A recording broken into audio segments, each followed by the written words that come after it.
So this is a communication ethics class at Drury University.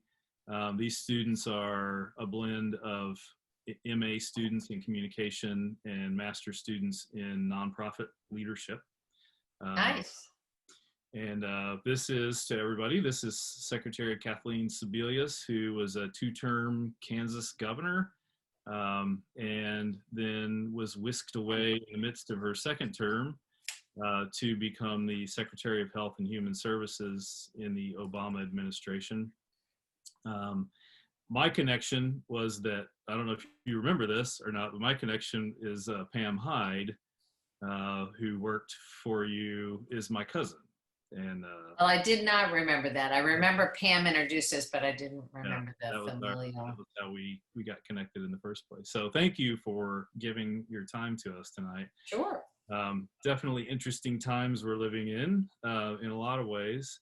And so I would just kick it off by, is there anything in particular about like an ethical approach to your work, to public health, or anything? Is there anything just on your mind on this general topic that you would like to start with before we start drilling into specific questions?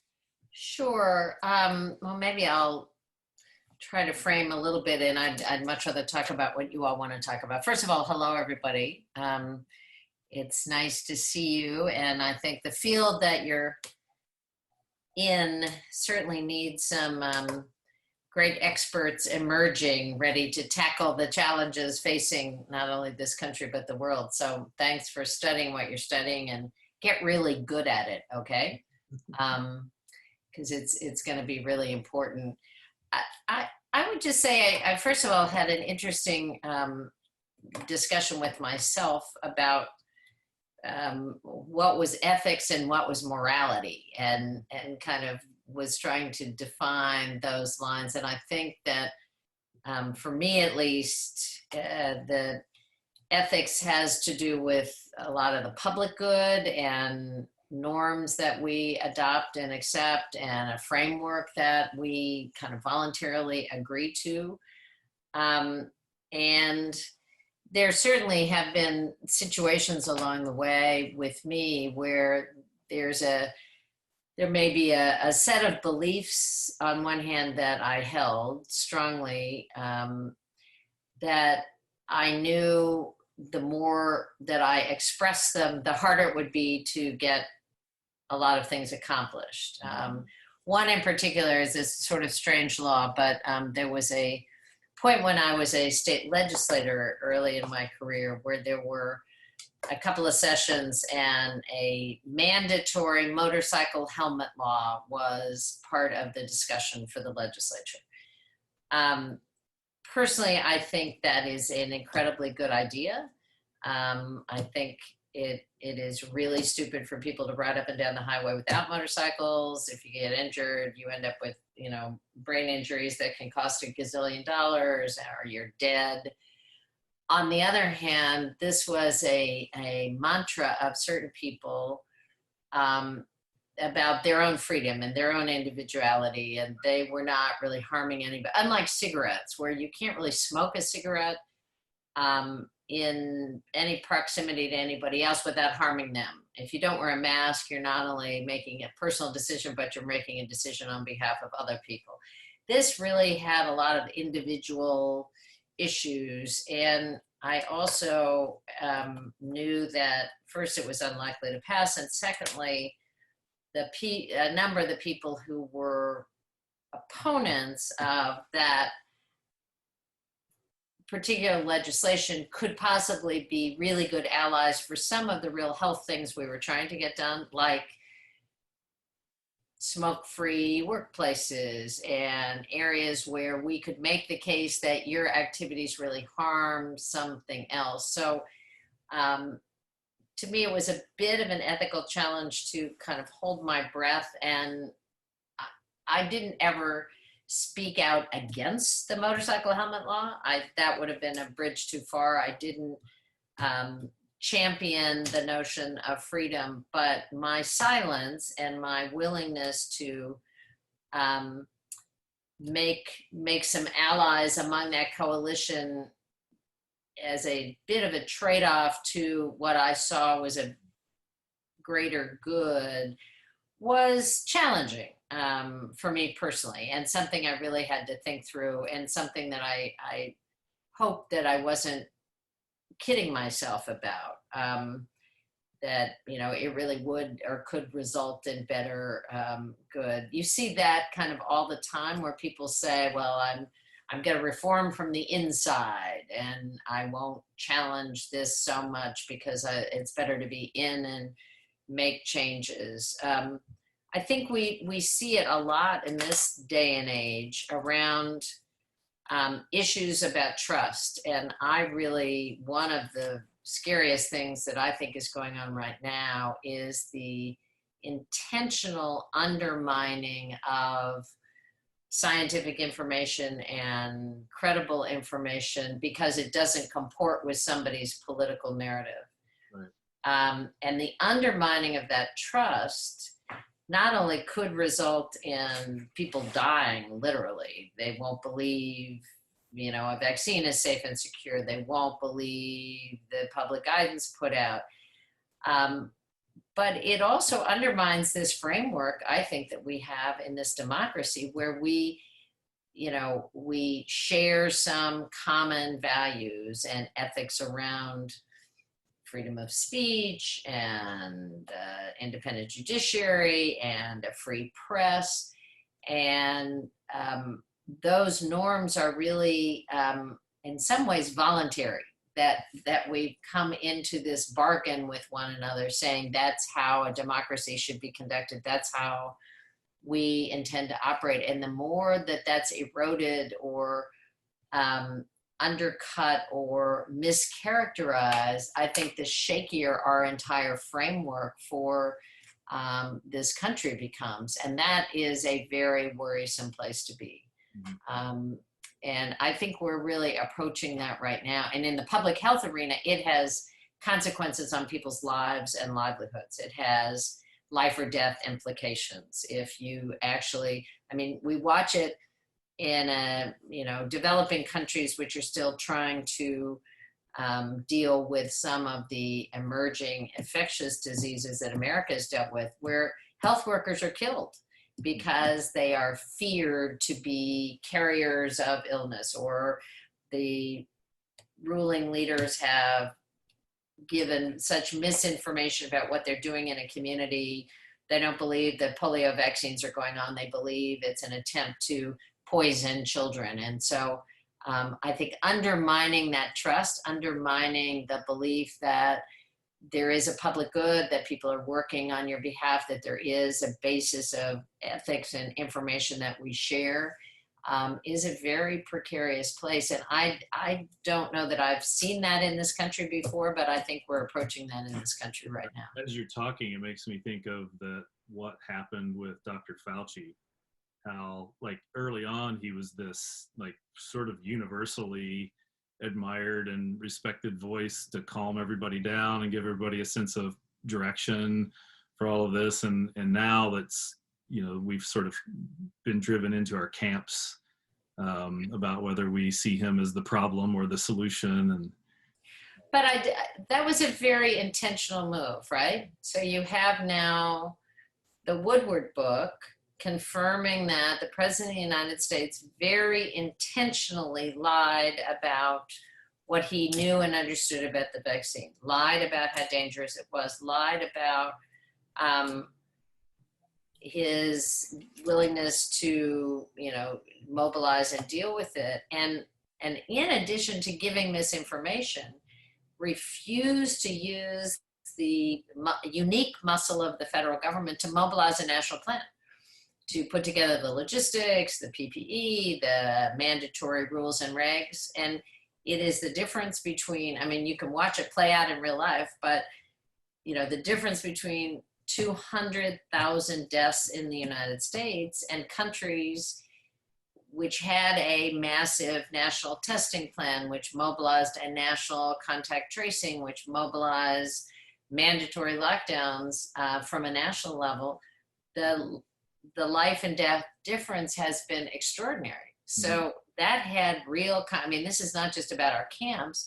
But part of that effort, I would say to your point, is you had to then undermine Tony Fauci. Because if he's telling the truth, then the president is not, and that was not a narrative the White House was willing to do. So then they begin to attack the scientists and the science itself, and find their own white coats who don't know anything about infectious diseases, but are willing to parrot what the president says. That's what I'm talking about. And it's not just this administration. I think back to George W. Bush, the lie about weapons of mass destruction, which the former Secretary of State Colin Powell finally said really was a lie. They did not have evidence. He went out as the Secretary of State saying we did have evidence. It launched a war, caused not only alliances all over this world to be broken, but lots of soldiers are dead because we went to war based on a false premise. You all be thinking about questions that you have. Sorry, I'm probably way off track. You wanted to talk about public health. This is. I'm into Iraq. There are no rules on this. I remember. I'm getting off track here, but I remember you talked a lot when we met before about the nature of Washington, and just sort of how things had kind of changed there, and this kind of toxic, you kind of touched on that already. But I mean, what from your vantage point, because you have a perspective on that we don't. We see how things are processed through, the news, cable news and social media and all that, but you've been there, you've been in that environment. And so like, can you give us some sense of like how things maybe used to be and how they're changing ethically in DC? Well, yes, both my father and my father-in-law were members of Congress my dad was there in the 60s. My father-in-law was there from the 60s through early 80. One Republican and one Democrat. So both my husband and I have a perspective of their experience, which was certainly partisan. You're elected as a partisan, you come as a member, you've got an agenda, but lots of collegiality, lots of camaraderie, lots of I'll debate you on the floor and then we'll, our kids will get together for a ball game that night, or we will, I'll be opposed to you one day and with you the next day. That was the common, there's this phrase that a lot of people talk about of no permanent enemies, no permanent friends, where depending on the issue, you might find yourself paired up with somebody who's philosophically different from you on lots of issues, but on this, there is common ground. And I would say the ethical framework of that was always trying to find some common ground, trying to move the ball forward, even if you didn't get all of what you wanted, compromise, and the ability to really get together and look at a common goal. That was then. What I found when I went to Washington in 2009, and I would say, let me just add an additional chapter. In my experience, that's a lot of the way state legislators operate. They have to, at the end of the day, get together. They have to pass a budget. Most states operate under a rule that you have a budget every year. You can't just walk away. You can't shut government down. You don't operate like that. You have to negotiate. You have to compromise. The whole time I was governor, I had a Republican legislature. The whole time I was in the legislature, I was in the minority 3 out of my 4 terms. But we still got a lot done. We worked across party lines, as they say, and found issues in common. Mm-hmm.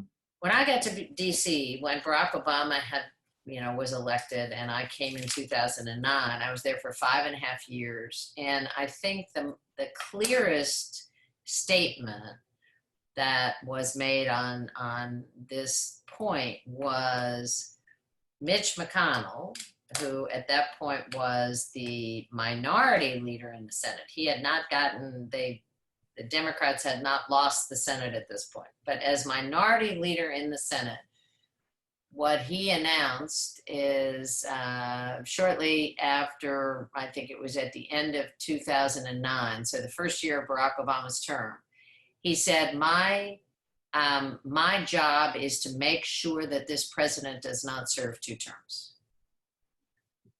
Now, when you think about that, that's almost a traitorous statement. Mm-hmm. I don't want this guy to be successful on anything. And if the president of the United States arguably isn't successful, then the whole country isn't successful. I mean, that's not a good formula for a successful country. He didn't say, I hope to work with him on some stuff. He just said, this is my job. Mm-hmm. And I think that's how the Republicans saw their job. If Barack Obama said the sun came up, they said, no, it's set. If he said it's raining outside, they said, no, it's not at all. All we see is sunshine. So there was a really different dynamic, and people, whether it's gerrymandered districts or a host of, partisanship that had gotten really bitter, it was really hard to put together any kind of coalition where people didn't immediately go to their camps and then be pulled in their camps to the most outer edges. So the Republicans always looked over their shoulder for who was going to run against them in a primary, mm-hmm. and how they could be characterized as not being a good Republican because they were too willing to compromise. The Democrats began the same way as who was going to be challenging them in a primary. Who would say you're not a real Democrat because you're too close to the center. You're not progressive enough. You don't stand up enough. And I think that has only gotten if you fast forward from 2009 to today, that has gotten much worse. Yeah. And, again, a president who drives that message of we're in our camps, you're either in my camp or you're an enemy. Mm-hmm. And if you're an enemy, I'll come after you with all the might of the government and my power to make sure that you are not successful. That, again, the president of the United States has not gone to a meeting or invited the Speaker of the House, the 3rd most powerful person in the government, number 3 to become president, has not spoken to Nancy Pelosi in 8 months. Mm-hmm. That is not the way a democracy can operate. There are separate and equal branches of government. And he's just decided that's not happening. And I've never, again, some of this, I don't think any of us, even students of government for a long time, have never seen anything like this. Yeah, we met Claire McCaskill and Roy Blunt, our 2 senators in Missouri, when my wife and I were in D.C. and Senator McCaskill was talking about having been in the White House just like the day before or something. There was some kind of budget meeting, and there were more Democrats, I think, for some reason in the room, and they were kind of making some hay and finding some common ground until a Republican in the room kind of leaned over to him and sort of reminded him. Oh, with the president, yes, this president, yeah. Yeah, right. And reminded him that they were like the enemy. He's like, oh yeah, I guess we can't do that. And it's just sort of mind blowing that that's the way decision making goes on. Well, and it's not helpful to anybody. Does anybody have, before we start winding down on time, has anybody had a question from the discussions that we were having? Anyone there? Like Colin had something there. Yeah. So you worked a lot with the Affordable Care Act and the rollout of healthcare.gov. I was wondering, in your opinion, what was the greatest success of the Affordable Care Act, and what do you think might have been the greatest failure of the Affordable Care Act? I think the success probably is that about 20 million people have some kind of affordable coverage today, including expanded Medicaid in most states in the country, and Missouri finally expanded with the ballot initiative. And with that framework came better health results for a lot of folks, documented lower rates of death from chronic diseases because people were able to manage their care.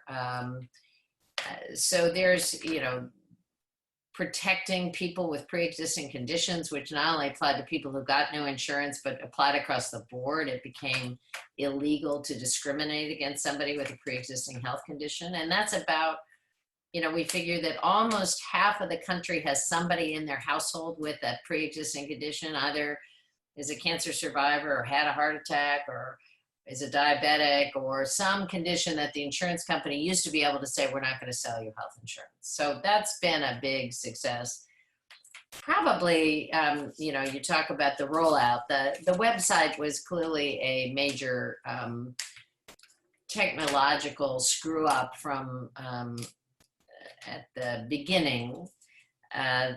I'd say the good news is it didn't keep people from getting coverage that first year because a lot of the glitches were at least fixed by the time the benefits rolled out, but it was a mess and it played out on national television. I mean, it was only 8 weeks. It seemed like 8 months as the face of the meltdown of the website. It was a disaster. And I think it was, harmful to the overall program and impetus going into the program because a lot of people thought, well, hell, if the website doesn't work, nothing works, and we're not going to believe that this is really going to be helpful or beneficial. So I think that framework didn't help very much. It also didn't help very much that the day that the president signed the law, he was sued by 18 Republican attorneys general, and that litigation has gone on. I mean, it's now 10 years that the law has been in place, and the litigation continues on to this day. There's a case in the Supreme Court right now. So, it hasn't ever stopped being a battle. Right. What do you think is so much at the heart of that? Was it just obstruction and opposition on a party level, since so many of the principles of Obamacare, of ACA came from Republican ideas? I mean, Well, it's a great question. I think the president used to say, my president used to say, if you say to people, okay, you think it's a good idea to let young adults stay on their parents' plan until they're 26. Oh, yeah, I like that. Well, what about protecting people with pre-existing conditions? Oh, yeah, I like that. Well, what about having the government help to pay some of your insurance costs if you buy insurance on your own? Oh, yeah, that's fine. So if you take them through the pieces of the law, and so at the end of the day, he said that what they don't like about Obamacare is Obama. Mm-hmm. And I do think that's a lot of it. If you describe the law and keep his name out of it, there's a lot of universal, and actually it's now more popular than ever before. About 60% of Americans say they think this is a really good idea. But I think there was a lot of opposition going in, partisan opposition. Usually what happens then if something becomes the law is that Congress says, okay, we're going to come together and figure out a way to make it work. That has never happened. The Republicans' principal operating guideline from the moment that the law was signed until really today is getting rid of the law. They have no replacement, they have no alternative, but it's still become a rallying cry. We probably have time for a couple of other questions. So Samantha, you were... Yeah. So I work for the Alzheimer's Association, and for the last year, a lot of our conversations revolved around health disparities and health equity. And while this wasn't my original question, I'm interested, do you believe that we're on a path where political affiliation is going to be a cause for health disparities, or maybe is the enemy of health equity? I don't know that political affiliation, I'd say, in fact, I'm kind of one of the silver linings of COVID really might be finally shining a really bright light on health disparities. I mean, it's always been talked about, there've been studies and whatever, but people didn't take it really seriously, especially if it didn't involve them. And suddenly, first of all, you see a huge connection between public health and the economy in a way that we've never understood. I mean, if people aren't healthy, our economy sucks, right? We can see that now. If you can't go to work because you're not healthy, or we have a disease ravaging the countryside, then the economy doesn't work. And the people on the front line of that are often the lower income folks with less access to disparities. I think what will happen is more attention on social determinants on health that really deal directly. You can't really deal with health disparities unless you deal with all of the environmental issues and life issues that make as much difference as health insurance makes, right? It isn't what goes on in the doctor's office, it's air you breathe and water you drink and food you eat and where you play and where you work. And so I think there's a possibility that rather than devolving further, that we really might have a chance of saying, we're not going to let this happen anymore, and we're going to rebuild a public health system that has much more attention on those real issues, on the social determinants issues, and on what a healthy population really needs and looks like. I hope. That's my half glass full of COVID. Other questions? There was somebody else a while ago that got cut out. I just keep answering too long. No, that's good. It's good stuff. Anything from the discussion, online discussion today, that you would want to take advantage of the expert in the room? I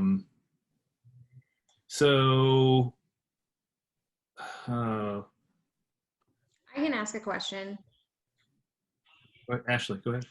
I was just going to ask, so other than the insurance aspect, what do you think in our world right now, especially with all the health issues that are going on, is really needed to bring unity versus both of us on our own sides, either way? You know, I think what we were just talking about has a chance of doing that. So public health, which is really about kind of all of us, right? It's about how healthy is a community, how healthy is a school, how healthy is a town.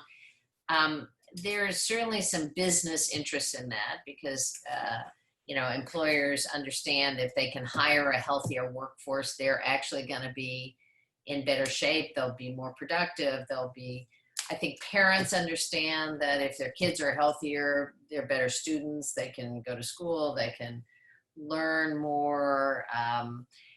You know, it's a discussion that really can bring people together. And I think some realistic look at, and to me, this is a really grassroots thing that then goes up. It isn't decided by Congress and pushed down. It's really town by town, school by school. I've seen this work when people really embrace the notion that one of the things they want is to be a healthier community. There can be some really honest discussions about everything from, you know, we don't talk enough about mental health, and do we have enough counselors, and do we have enough access?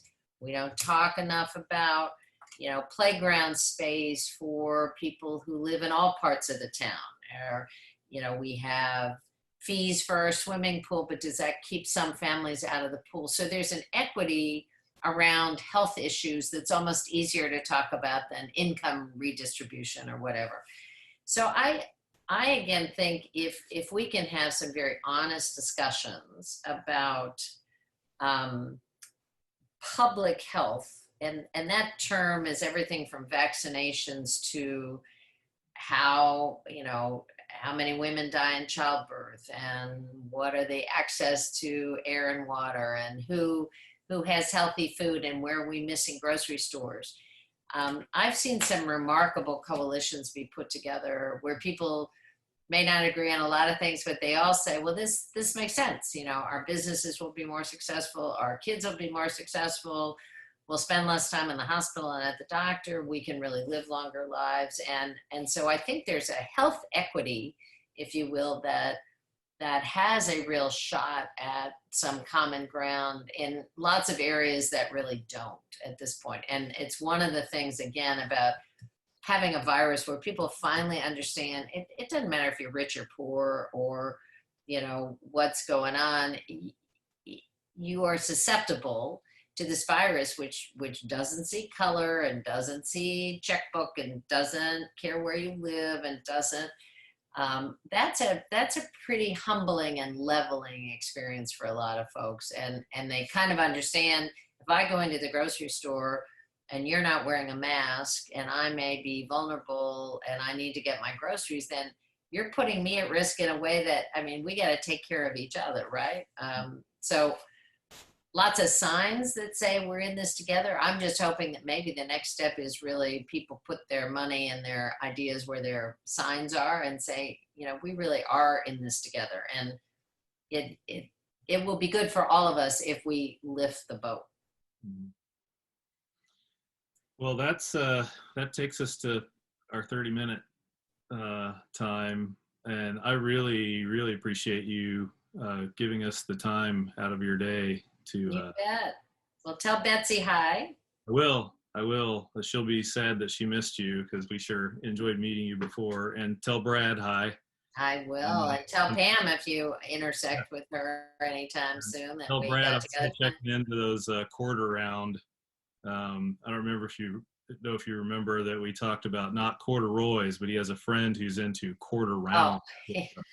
The horizontal corduroy pants. So I tell him I'm still looking into that and thinking about it. So I wasn't so much into that conversation, but I do kind of remember now that you say, well, good luck to all of you in your studies, and thanks for letting me visit a bit. Yeah, we sure appreciate it. Thank you a lot. Sure. All right. Bye-bye.